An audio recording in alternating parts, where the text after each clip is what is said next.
Hey, Ryan here. I wanted to make a video real quick.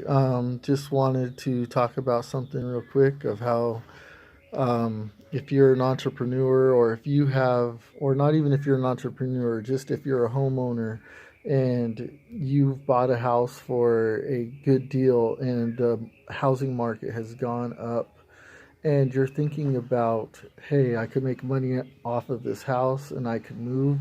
Let me tell you a little story. I bought a house for $100,000 over about 5 years. I was working at a job where I was working about 10 hours a day and 9 hours on Saturday. And I worked that job for many years, and my house went up to $400,000. So I could make $300,000 on the house, but I'd have to move out of state because in the state of California, things can get really expensive. So if you sold your house for $400,000 and you made a $300,000 profit, you wouldn't be able to get into a house for $300,000 because all the houses are $400,000 plus, or so you would have to, if you wanted a profit, you'd have to move out of state. Or you'd have to move into an apartment.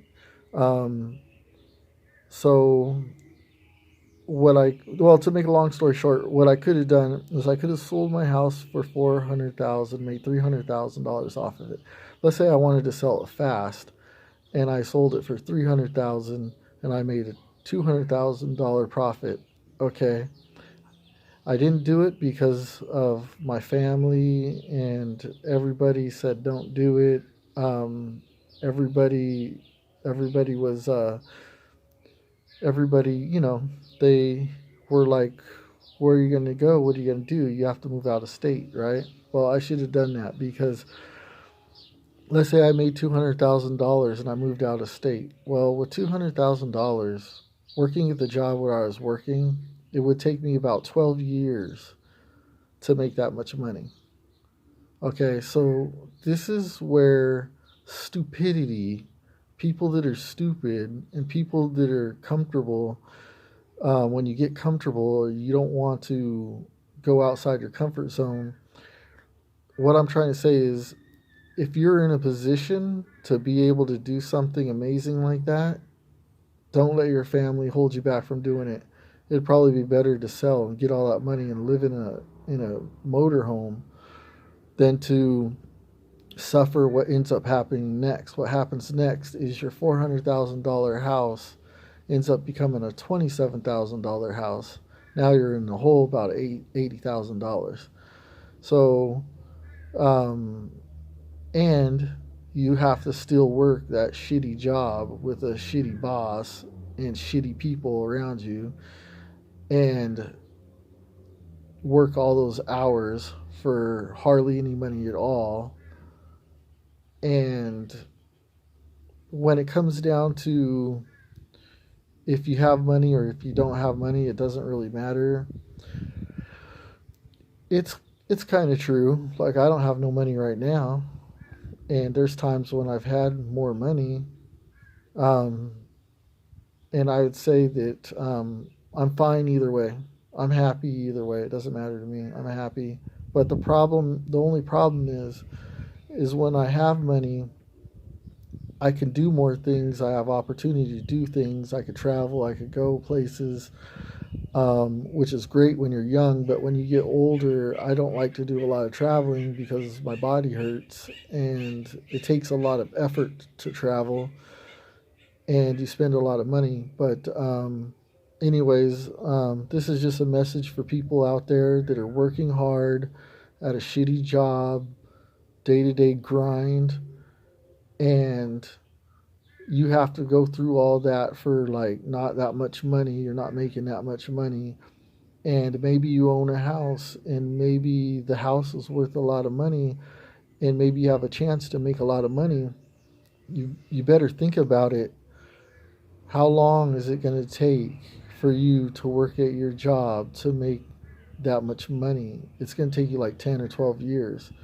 So why don't you just sell the house, move out of state, get some crappy job, another crappy job if you want, or just start your own business with all the money you got, or just freaking live at home in a house that you probably paid like 100,000 for, and you just got $200,000 to in your IRA, investing in something that's making you money, and discover a new town with new people and live good and have a bunch of money in the bank and no worries and be ahead of the game by a lot. Anyways, try not to let it happen to you because it happened to me. But one thing that I did learn, my lesson that I learned from that is it's pretty easy to get a job, work, buy a cheap house once the market goes down. And a few years later, the market explodes and goes way up, and then just sell and get out. It's pretty easy to do it. But the thing of it is it's timing. It it's timing. It only comes around like once every about, you never know, but 5 to 7 years. And anyways, seems like money's more about timing than it is about, hustling and grinding it out, being smart. But at the same time, it's good to stay busy doing something to bring in some money, but it's all just little money. Excuse me. It's all just, it's what the young people do. Go to work and grind it out and make a little bit of money. Older people are usually smarter and they're just like, I could just get a job, build up my credit, buy a house, time the market, sell it, make a bunch of money, be off for the next 10 years. Anyways, this is Ryan. Don't let anybody stop your plans. Don't let family or friends or family stop your plans. If you have a plan and you have a vision and you have an idea to do it, then do it. Because if you have that plan, it must mean something. And if you don't do it, then you'll be like me and you'll be like, dang, I could have had that. And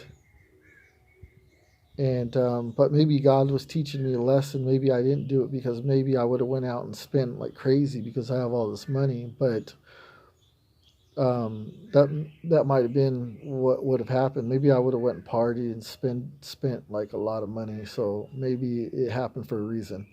Now, if I got money, I think that I probably wouldn't go spend it like crazy. I'd probably live pretty much the same way I live now. The only difference is I'd probably have like a nice computer and a decent car, a better car or truck, and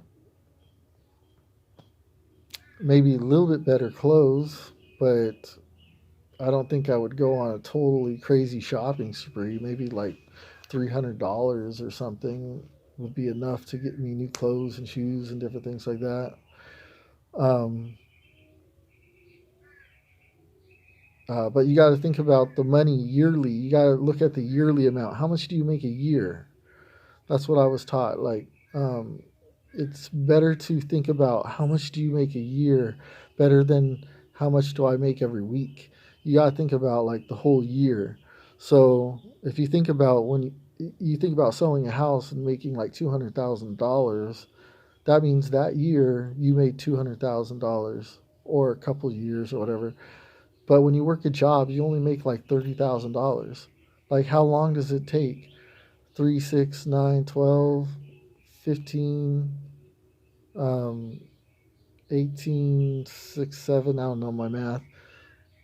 I don't know. It takes a long time to get 200 or $300,000, like 10 years or something. Unless you make like 50,000 a year, then it would take like 4 years or 6 years. You know what I mean? Anyway, that's a long time of hustling and grinding out a job that you hate, that you can't stand, that that you're tired and they push you to do more hours all the time and keep you in a little box, and being around stupid people that just talk about stupid things, low frequency things. Um, anyways, this is Ryan. Peace. I'm out.